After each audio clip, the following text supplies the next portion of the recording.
सोचिए, अगर आपको ऐसी जेल में कैद कर दिया जाए जहां से भागना लगभग नामुमकिन हो और चारों तरफ हजारों किलोमीटर तक सिर्फ बर्फ ही बर्फ हो। कहानी की शुरुआत साइबेरिया की एक ठंडी और सुनसान जेल से होती है, जहां कई जर्मन सैनिकों को लाइन में खड़ा किया गया है। दरअसल वर्ल्ड वॉर 2 खत्म होने के बाद रूस ने बहुत से जर्मन सोल्जर्स को कैदी बना लिया था और उनसे दिन रात कोयले की खानों में काम करवाया जाता था। हैरानी की बात यह थी कि इस जेल की सिक्योरिटी उतनी मजबूत नहीं थी, लेकिन फिर भी कोई कैदी यहाँ से भागने की कोशिश नहीं करता था। वजह थी इस जगह की खतरनाक लोकेशन, क्योंकि इस जेल के चारों तरफ जहाँ तक नजर जाती बस बर्फ ही बर्फ फैली हुई थी। यह जेल किसी भी इंसानी बस्ती से करीब 14,000 किलोमीटर दूर थी। इसीलिए अगर कोई कैदी यहाँ से भाग भी जाता तो साइबेरिया की जमा देने वाली सर्दी में उसका बचना लगभग नामुमकिन था। चारों तरफ हजारों किलोमीटर तक फैली बर्फ के बीच बनी इस जेल से भागने की हिम्मत कोई नहीं करता था। लेकिन उन्हीं कैदियों के बीच एक ऐसा कैदी भी था जिसका दिमाग बेहद तेज था। उसका सिर्फ एक ही सपना था,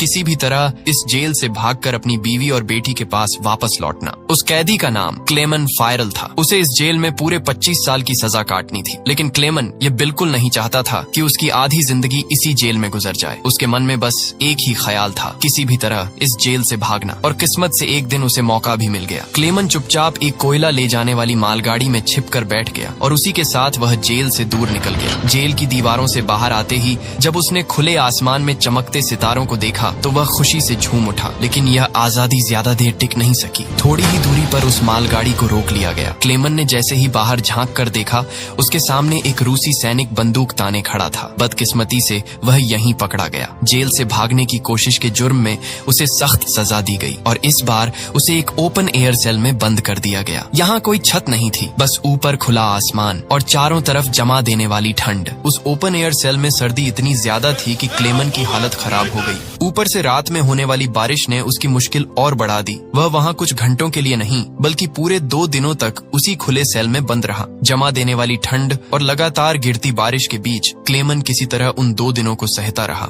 2 दिन बाद अगली सुबह जेल का वार्डन उसके पास आया और उसे उस सेल से बाहर निकाल लिया। हैरानी की बात यह थी कि वार्डन ने उसे खुद टॉर्चर नहीं किया। उसने बस इतना कहा, तुम्हारे साथी बेसब्री से तुम्हारा इंतजार कर रहे हैं। क्लेमन को अभी यह समझ नहीं आया था कि उसका क्या मतलब है, लेकिन जैसे ही वह अपने साथियों के पास पहुंचा, उसने देखा कि वे सब लाठियां और डंडे लेकर उसी का इंतजार कर रहे थे। बाकी कैदी क्लेमन पर बहुत गुस्सा थे, क्योंकि उसके भागने की कोशिश की सजा उन्हें भी मिली थी। पिछले 2 दिनों से सभी कैदियों को भूखा रखा गया था। अब क्लेमन को वार्डन की बात समझ आ चुकी थी कि उसने क्यों कहा था, तुम्हारे साथी तुम्हारा इंतजार कर रहे हैं। जैसे ही क्लेमन वहां पहुंचा, बाकी कैदियों ने उस पर हमला कर दिया। वे लाठियों और डंडों से उसे बेरहमी से पीटने लगे। इस मारपीट में क्लेमन बुरी तरह जख्मी हो गया। उसकी हालत इतनी खराब हो गई कि उसे जेल के हॉस्पिटल में भर्ती करना पड़ा। इस जेल का डॉक्टर भी एक जर्मन कैदी ही था। जब क्लेमन को होश आया तो उसने डॉक्टर से कहा कि वह एक बार फिर जेल से भागना चाहता है और उसे उसकी मदद चाहिए। यह सुनकर डॉक्टर हैरान रह गया। इतना सब कुछ सहने के बाद भी क्लेमन हार मानने को तैयार नहीं था। डॉक्टर ने उसे समझाया कि इस जेल से जिंदा भाग पाना लगभग नामुमकिन है और अगर किसी तरह वह बाहर निकल भी गया तो साइबेरिया की जमा देने वाली सर्दी में उसका बचना बहुत मुश्किल होगा। डॉक्टर कुछ देर चुप रहा, फिर उसने क्लेमन से कहा, सच यह भी है, अगर तुम यहाँ से नहीं भागे तब भी तुम्हारी मौत लगभग तय है। जिन कोयले की खानों में तुम काम करते हो वहाँ हवा में कार्बन की मात्रा बहुत ज्यादा है। ये धीरे धीरे शरीर में जाता है और कैंसर जैसी खतरनाक बीमारियां पैदा करता है। यानी यहाँ रहना भी उतना ही खतरनाक है। यही सोचकर डॉक्टर ने क्लेमन से कहा, तुम्हें एक आखिरी बार इस जेल से भागने की कोशिश जरूर करनी चाहिए। इसके बाद डॉक्टर ने अपनी अलमारी खोली और अपने सारे गर्म कपड़े, जूते और जरूरी सामान निकालकर क्लेमन को दे दिए। वह चाहता था कि इस बार क्लेमन पूरी तैयारी के साथ निकले। साथ ही डॉक्टर ने उसे एक जरूरी जानकारी भी दी। उसने बताया कि रूसी सैनिक अक्सर अपना खाना रेलवे लाइनों के पास छुपा कर रखते हैं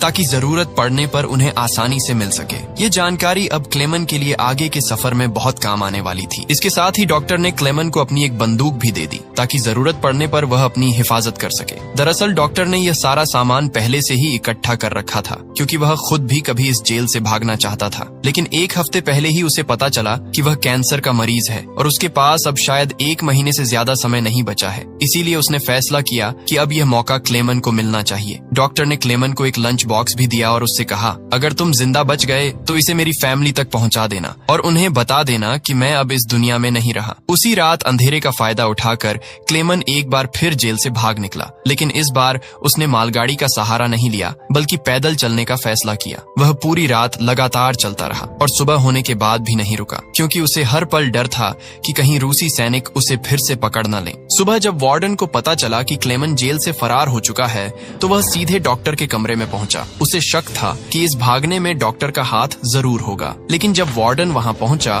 तब तक बहुत देर हो चुकी थी। डॉक्टर पहले ही अपनी जान ले चुका था। उसे पता था कि क्लेमन के भागने की खबर मिलते ही वार्डन उसे भयानक यातनाएं देगा। इसके बाद वार्डन ने कई रूसी सैनिकों को क्लेमन की तलाश में भेज दिया। उसने साफ आदेश दिया कि क्लेमन को जिंदा पकड़कर वापस लाया जाए। सैनिक कई दिनों तक आसपास के इलाके में उसे ढूंढते रहे, लेकिन उन्हें क्लेमन का कोई सुराग नहीं मिला। दरअसल क्लेमन की किस्मत उसका साथ दे रही थी। लगातार हो रही बर्फबारी उसके पैरों के निशानों को मिटा रही थी। इसी वजह से सैनिकों के लिए उसे ढूंढ पाना दिन ब दिन मुश्किल होता जा रहा था। कई दिनों की तलाश के बाद ज्यादातर लोगों को लगने लगा था कि क्लेमन इस भयानक सर्दी में जमकर मर चुका होगा, लेकिन वार्डन इस बात को मानने के लिए तैयार नहीं था। वह अच्छी तरह जानता था कि क्लेमन बेहद मजबूत इंसान है और इतनी आसानी से हार मानने वालों में से नहीं है। इसलिए उसने सैनिकों को उसकी तलाश जारी रखने का सख्त आदेश दिया। वहीं दूसरी तरफ क्लेमन अब भी जिंदा था। वह पूरे हौसले के साथ बर्फीले तूफानों को पार करता हुआ लगातार आगे बढ़ रहा था। जेल से भागने के पूरे 9 दिन बाद अचानक उसे कुत्तों के भौंकने की आवाज सुनाई दी। वह तुरंत पीछे मुड़ा और देखा कि एक स्लेज उसकी तरफ तेजी से आ रही है। क्लेमन कुछ समझ पाता उससे पहले ही वह स्लेज उसके ऊपर से गुजरती हुई आगे निकल गई। अचानक क्लेमन की आंख खुल जाती है और उसे एहसास होता है कि वह सिर्फ एक सपना देख रहा था। असल में क्लेमन पिछले 9 दिनों से लगातार पैदल चल रहा था और अब उसका सारा खाना भी खत्म हो चुका था। भूख और थकान ने उसके शरीर को बेहद कमजोर कर दिया था, इसलिए आगे बढ़ना उसके लिए दिन ब दिन मुश्किल होता जा रहा था। लेकिन फिर भी क्लेमन ने हार नहीं मानी और किसी तरह खुद को संभालते हुए आगे बढ़ता रहा। कुछ दिन और गुजरते हैं और आखिरकार उसका शरीर जवाब दे देता है। भूख से कमजोर होकर क्लेमन वहीं बेहोश हो जाता है। कुछ घंटों बाद जब उसे होश आता है तो उसे आसपास से एक अजीब सी आवाज सुनाई देती है। वह ध्यान से देखता है और सामने एक सील नजर आती है। यह देखते ही उसकी आंखों में उम्मीद चमक उठती है। क्लेमन तुरंत अपनी बंदूक निकालता है और पूरी ताकत से निशाना लगाने की कोशिश करता है, लेकिन कमजोरी और थकान की वजह से उसका निशाना चूक जाता है और वह सील वहां से भागने लगती है। कई दिनों बाद क्लेमन को जिंदा रहने की एक छोटी सी उम्मीद दिखाई दी थी, इसलिए वह इस मौके को किसी भी हालत में खोना नहीं चाहता था। वह तुरंत उस सील के पीछे दौड़ पड़ता है, लेकिन दौड़ते समय अचानक बर्फ टूट जाती है और क्लेमन सीधे ठंडे पानी में जा गिरता है। इस हादसे में उसके पैर में चोट भी लग जाती है। फिर भी दर्द की परवाह किए बिना वह किसी तरह बाहर निकलता है और सील का पीछा करता रहता है। अब क्लेमन फिर से निशाना लगाने ही वाला था कि तभी वह सील एक चट्टान के पीछे छिप गई। क्लेमन धीरे धीरे आगे बढ़ा और थोड़ी ही देर में उसने उसे दोबारा देख लिया। इस बार वह पानी में कूदने ही वाली थी। उसी पल क्लेमन ने अपनी आखिरी गोली चला दी। किस्मत से वह गोली सील को लग गई। ये देखते ही क्लेमन खुशी से झूम उठा, क्योंकि अब सफर के दौरान उसे खाने की चिंता नहीं करनी थी। कई दिनों बाद क्लेमन ने पेट भरकर खाना खाया, थोड़ा आराम किया और फिर अपना लंबा सफर दोबारा शुरू कर दिया। इस पूरे सफर में वह बिल्कुल अकेला था। उसके चारों तरफ जहां तक नजर जाती बस सफेद बर्फ ही बर्फ दिखाई देती थी। ऐसे माहौल में इंसान की मानसिक हालत भी बिगड़ सकती थी, इसलिए क्लेमन खुद से बातें करता रहता और बार बार खुद को हिम्मत देता ताकि वह हार न माने और आगे बढ़ता रहे। वह हर समय अपने कंपास से रास्ता भी देखता रहता था ताकि इस बर्फीले इलाके में कहीं भटक न जाए। इसी तरह दिन गुजरते गए और देखते ही देखते पूरे 2 महीने बीत गए। 2 महीने लगातार चलते रहने के बाद अचानक क्लेमन को उस सफेद मैदान के बीच एक छोटा सा पेड़ दिखाई देता है। यह नजारा देखते ही वह खुशी से भर जाता है। वह दौड़कर उस पेड़ को गले लगा लेता है। दरअसल ये पेड़ एक निशानी था कि क्लेमन आखिरकार उस अंतहीन बर्फीले मैदान को पार कर चुका है और अब उसके आगे जंगल शुरू होने वाला है। थोड़ा आगे बढ़ने के बाद ठीक वैसा ही हुआ जैसा क्लेमन ने सोचा था। अब बर्फ का अंतहीन इलाका खत्म हो रहा था और सामने घना जंगल शुरू हो चुका था। इतने लंबे समय बाद बर्फ से बाहर आकर वह बेहद खुश था। उसने जंगल से लकड़ियां इकट्ठी की, आग जलाई और कई महीनों बाद पहली बार सुकून से सो गया। लेकिन अगला दिन उसके लिए कैसा होने वाला था यह कोई नहीं जानता था। वहीं दूसरी तरफ वार्डन अब भी क्लेमन की तलाश में लगा हुआ था। उसने अपनी सर्च पार्टी को आदेश दिया कि 500 किलोमीटर के दायरे में हर जगह उसकी तलाश की जाए। उधर क्लेमन जंगल के अंदर से आगे बढ़ रहा था कि अचानक वहां एक भयानक बर्फीला तूफान आ गया। हवा इतनी तेज थी कि बड़े बड़े पेड़ तक जड़ से उखड़कर गिरने लगे। क्लेमन आगे बढ़ने की कोशिश करता है, लेकिन तभी एक विशाल पेड़ टूटकर सीधे उसके ऊपर आ गिरता है। क्लेमन की किस्मत अच्छी थी कि उसी शाम वहां से 2 आदमी गुजर रहे थे। वे लोग सोने की तलाश में उस इलाके से निकल रहे थे। उन्होंने क्लेमन को देखा और वक्त रहते उसकी मदद कर दी, जिससे उसकी जान बच गई। इसके बाद वे तीनों साथ में आगे बढ़ने लगे। कई दिनों के सफर के बाद आखिरकार वे उस लंबे बर्फीले मैदान से बाहर निकल आए। आगे रास्ते में उन्हें एक दरिया मिला। उसे पार करने के लिए उन्होंने लकड़ियों से एक छोटी सी कश्ती बनाई। जब वे उस कश्ती से दरिया पार कर रहे थे तो सफर के बीच वे आपस में बातें करने लगे। वे एक दूसरे को अपने बचपन की कहानियां सुनाने लगे। लेकिन तभी अचानक दरिया का बहाव तेज हो गया और उनकी कश्ती धीरे धीरे काबू से बाहर होने लगी। दरिया का बहाव तेज होते ही अचानक एक साथी का संतुलन बिगड़ गया और वह सीधा पानी में जा गिरा। उसे तैरना नहीं आता था, इसीलिए वह तेजी से डूबने लगा। ये देखते ही क्लेमन बिना सोचे पानी में कूद पड़ा। ठंडे और तेज बहते पानी के बीच उसने किसी तरह उस आदमी को संभाला और मेहनत करके उसे किनारे तक ले आया। आखिरकार वह उसकी जान बचाने में कामयाब हो गया। लेकिन दूसरी तरफ उनका तीसरा साथी दोनों को वहीं डूबने के लिए छोड़कर अकेला आगे बढ़ गया। वह बेहद लालची इंसान था। उसे लगा कि दोनों अब जिंदा नहीं बचेंगे, इसलिए उसने अपने साथी का सोना भी अपने पास रख लिया। थोड़ी देर बाद जब क्लेमन और वह आदमी टेंट तक पहुंचे तो अपने दोस्त की यह हरकत देखकर वह गुस्से से भर गया। गुस्से में उसने बंदूक उठाई और उसी समय अपने लालची साथी को गोली मारकर उसकी जान ले ली। इसके बाद क्लेमन और वह आदमी अपना सामान उठाकर फिर से सफर पर निकल पड़े। दोनों कई महीनों तक लगातार चलते रहे, इस उम्मीद में कि कहीं न कहीं उन्हें इंसानों की कोई आबादी मिल जाएगी। लेकिन समय बीतता गया और फिर से सर्दियों का मौसम आ गया। चारों तरफ के जंगल दोबारा बर्फ की मोटी सफेद चादर में ढक गए। उस आदमी के पास जो सामान था वह काफी भारी था, इसलिए बर्फ में चलना उसके लिए मुश्किल होता जा रहा था। ये देखकर क्लेमन ने उसकी मदद करने की कोशिश की। उसने कहा, कुछ देर के लिए अपना सामान मुझे दे दो ताकि तुम्हारा बोझ हल्का हो सके। लेकिन उस आदमी को अचानक शक हो गया कि शायद क्लेमन भी उसका सोना छीनना चाहता है। इसी शक में उसने क्लेमन पर हमला कर दिया और उसे जोर से धक्का दे दिया। क्लेमन गिरकर बेहोश हो जाता है। कुछ देर बाद जब क्लेमन को होश आता है तो वह देखता है कि भेड़ियों का एक झुंड उसकी तरफ बढ़ रहा है। अपनी जान बचाने के लिए वह जल्दी से एक पेड़ पर चढ़ने लगता है, लेकिन जैसे ही वह ऊपर चढ़ रहा था एक भेड़िए ने उसका पैर पकड़ लिया। उसी वक्त वह पेड़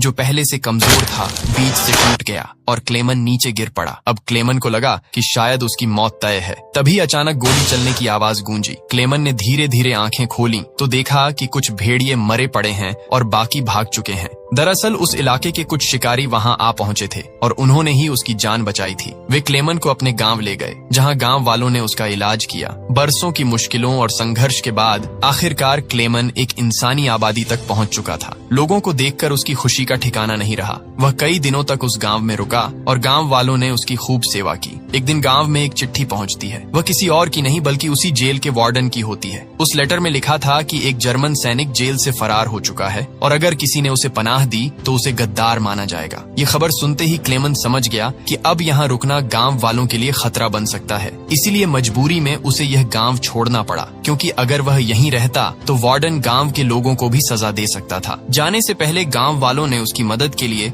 उसे खाने पीने का सामान और एक शिकारी कुत्ता दे दिया। अब इस लंबे सफर में क्लेमन अकेला नहीं था। वह कुत्ता उसका साथी बन गया था, इसलिए उसे अब पहले जैसा अकेलापन महसूस नहीं होता था। दोनों कई दिनों तक साथ साथ चलते रहे। इसी दौरान रास्ते में उन्हें एक लकड़ी की फैक्ट्री दिखाई दी। कुत्ता खाने की तलाश में उसकी तरफ दौड़ पड़ा। यह देखकर क्लेमन भी अपने कुत्ते के पीछे पीछे फैक्ट्री के अंदर चला गया। फैक्ट्री के अंदर काम कर रहे वर्करों ने क्लेमन को पहचान लिया और उसे सीधे मालिक के पास ले गए। वहाँ क्लेमन ने अपनी पूरी कहानी सुनाई। उसकी हालत और संघर्ष सुनकर सबको उस पर तरस आ गया। उन्होंने उसे खाना खिलाया और जर्मनी जाने वाली एक ट्रेन में बैठा दिया। क्लेमन बेहद खुश था, क्योंकि अब उसे लग रहा था कि वह जल्द ही अपने घर पहुंच जाएगा। लेकिन उसे यह नहीं पता था कि फैक्ट्री के मालिक ने उसकी खबर वार्डन तक पहुंचा दी है। उधर वार्डन अपने सिपाहियों के साथ स्टेशन पर उसका इंतजार कर रहा था, लेकिन स्टेशन पहुंचने से पहले ही क्लेमन ने दूर से रूसी सैनिकों को देख लिया। मौका मिलते ही वह चलती ट्रेन से कूदकर भाग निकला। बदकिस्मती से सैनिकों की नजर उस पर पड़ बढ़ गई और वे उसके पीछे दौड़ पड़े। क्लेमन तेजी से पटरियां पार करता है, तभी अचानक वार्डन उसके सामने आ खड़ा होता है। यह देखकर क्लेमन घबरा जाता है, क्योंकि उसे लगता है कि अब उसकी बरसों की मेहनत यहीं खत्म हो जाएगी। लेकिन उसी पल उसका कुत्ता वार्डन पर झपट पड़ता है और उसे काट लेता है। इस मौके का फायदा उठाकर क्लेमन फिर से भाग निकलता है। पीछे से गोली चलने की आवाज आती है। जब क्लेमन मुड़कर देखता है तो उसका कुत्ता जमीन पर मरा हुआ पड़ा होता है। यह देखकर उसका दिल टूट जाता है, लेकिन वह रुकता नहीं। वह पूरी ताकत से आगे बढ़ता रहता है। आखिरकार वह एक पुल पर चढ़ता है और नीचे से गुजर रही ट्रेन के ऊपर कूदकर वहां से निकल जाता है। इस तरह एक बार फिर वह वार्डन के हाथों से बच निकलता है। दिन गुजरते गए और क्लेमन धीरे धीरे इस लंबे सफर में आगे बढ़ता रहा। देखते ही देखते साल 1922 आ गया। अब उसे जेल से भागे हुए पूरे 7 साल हो चुके थे। उस समय वह सेंट्रल एशिया में था और एक गांव के मेले में इधर उधर भटक रहा था। मेले में तरह तरह के खाने की चीजें लगी हुई थीं। उसका मन तो बहुत था कुछ खाने का, लेकिन उसकी जेब में एक भी पैसा नहीं था, इसलिए वह मन मारकर आगे बढ़ गया। तभी उसकी नजर 2 लड़कियों पर पड़ी जो मेले में पैनकेक बेच रही थीं। क्लेमन उन्हें देखता रहा, लेकिन पैसे ना होने की वजह से वह चुपचाप वहां से जाने लगा। तभी उनमें से एक लड़की को उस पर तरस आ गया और उसने पैनकेक का एक टुकड़ा तोड़कर क्लेमन को दे दिया। पहले तो क्लेमन को थोड़ा अजीब लगा, फिर उसने मुस्कुराकर उनका शुक्रिया किया और वह पैनकेक खा लिया। उसी मेले में एक अमीर आदमी भी मौजूद था जिसने यह सब देख लिया था। बाद में क्लेमन एक चर्च में गया और वह आदमी भी उसके पीछे पीछे वहां पहुंच गया। दरअसल वह आदमी भी कभी एक कैदी रह चुका था, इसलिए उसने क्लेमन को पुलिस के हवाले करने के बजाय उसकी मदद करने का फैसला किया। वह उसे अपने घर ले गया, जहां कई सालों बाद क्लेमन ने शेव की और अपने पुराने रूप में लौट आया। इसके बाद उस आदमी ने उसे एक नया पासपोर्ट दिया ताकि वह रूस की सीमा पार करके जर्मनी पहुंच सके। क्लेमन उसके इस एहसान से बेहद खुश हुआ। शुक्रिया अदा करने के बाद वह रूस और जर्मनी की सीमा की ओर निकल पड़ा। कुछ हफ्तों बाद आखिरकार वह बॉर्डर तक पहुंच गया। वहां मौजूद रूसी सिपाही को उसने अपना पासपोर्ट दिखाया। उस वक्त क्लेमन के दिल में डर था कि कहीं सिपाही उसे पहचान न ले या पासपोर्ट की सच्चाई सामने न आ जाए, लेकिन किस्मत ने उसका साथ दिया। सिपाही ने बिना शक किए उसे बॉर्डर पार करने की इजाजत दे दी। यह सुनकर क्लेमन की खुशी का ठिकाना नहीं रहा और वह चाहकर भी अपनी मुस्कान नहीं रोक पाया। आखिरकार क्लेमन उस पुल तक पहुंच गया जिसे पार करते ही वह अपने देश जर्मनी में पहुंचने वाला था। वह धीरे धीरे आगे बढ़ने लगा, लेकिन जैसे ही वह पुल के आधे रास्ते तक पहुंचा, अचानक उसकी आंखों पर तेज रोशनी पड़ी। उसने आंखें खोली और सामने वार्डन खड़ा था। क्लेमन ने घबराकर पीछे मुड़कर देखा और तब उसे एहसास हुआ कि वह अभी भी रूस की जमीन पर ही है, यानी वार्डन चाहे तो उसे इसी वक्त गिरफ्तार कर सकता था। यह सोचकर क्लेमन का दिल टूट गया, क्योंकि उसे लगा कि इतने सालों की उसकी सारी मेहनत अब यहीं खत्म होने वाली है। लेकिन तभी कुछ ऐसा हुआ जिसकी उम्मीद खुद क्लेमन को भी नहीं थी। वार्डन धीरे से एक तरफ हट गया और उसने क्लेमन को आगे जाने की इजाजत दे दी। पहले तो क्लेमन को यकीन ही नहीं हुआ, फिर भी वह धीरे धीरे आगे बढ़ गया। दरअसल वार्डन क्लेमन के जिंदा रहने के जज्बे और उसकी बहादुरी से प्रभावित हो चुका था, इसलिए उसने उसे गिरफ्तार नहीं किया। जाते जाते वार्डन ने उससे कहा, यह लड़ाई बस 2 सैनिकों के बीच थी, एक मैं और एक तुम, और इसे तुम जीत गए। अब जाओ अपनी जिंदगी जी लो। इसके बाद क्लेमन ने वह बॉर्डर पार किया और आखिरकार अपने देश जर्मनी पहुंच गया। कुछ समय बाद वह अपने घर के पास पहुंचता है, जहां दूर से उसे अपनी पत्नी और बेटी दिखाई देती हैं। थोड़ी देर बाद वे दोनों चर्च जाने के लिए घर से निकलती हैं और क्लेमन चुपचाप उनका पीछा करते हुए चर्च तक पहुंच जाता है। उसने अभी तक अपनी बेटी को आवाज नहीं दी थी, क्योंकि उसकी बेटी को हमेशा उम्मीद थी कि एक दिन उसके पिता जरूर लौटेंगे। तभी उसकी बेटी पीछे मुड़ती है और अपने पिता को पहचान लेती है। वह तुरंत दौड़कर क्लेमन से लिपट जाती है। इतने सालों बाद अपने पति को जिंदा देखकर उसकी पत्नी की खुशी का भी ठिकाना नहीं रहता। आखिरकार तीनों एक दूसरे को गले लगा लेते हैं और इतने सालों की जंग के बाद क्लेमन आखिरकार अपने परिवार के पास लौट आता है। इसी के साथ सच्ची कहानी पर बनी यह फिल्म यहीं खत्म होती है।